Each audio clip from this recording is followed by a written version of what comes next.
ev kenete tene berçavê min kulîlkê jiyana min hemû vedibin rojek ste nebînim jar û perîşanim sebran bê tenayê ey delala min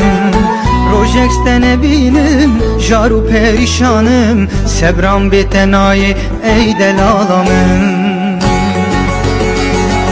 tu xemrevîna min jiyan û jîna min eşq û evîna min neçe ji ba min semîne hêl dilê min tarînek roja min tizanî ez gelek ji te hez dikim hez dikim ez ji te hez dikim ez dil perçe dikim ji bo kenê te soz didim ji te ra soz didim ez can feda dikim dora te de hez dikim ez ji te hez dikim ez dil perçe dikim ji bo kenê te soz didim ji te ra soz didim ez can qurban dikim dora te de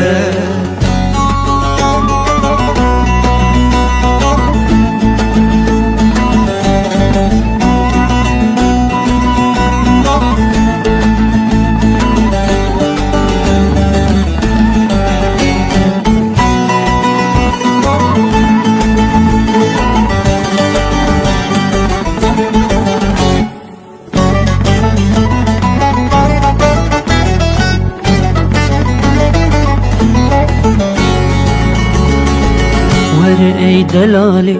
desti xwe bide min em birevin herin warê evînê navê me min û te em deynin bi hevre bela evîn dar bikin behsa min û te navê me min û te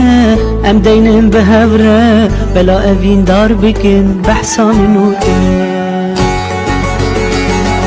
bibûye para min sedema jîna min kêf û şahiya min dara mala min sevîne hêl dilê min tarîneke roja min dizanî ez gelek ji te hez dikim ez ji te hez dikim ez dil perçe dikim ji bo kenê te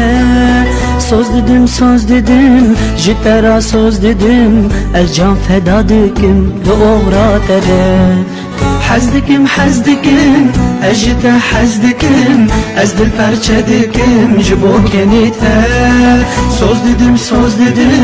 ji te ra soz didim ez can feda dikim dora te de hez dikim ez ji te hez dikim ez dil perçe dikim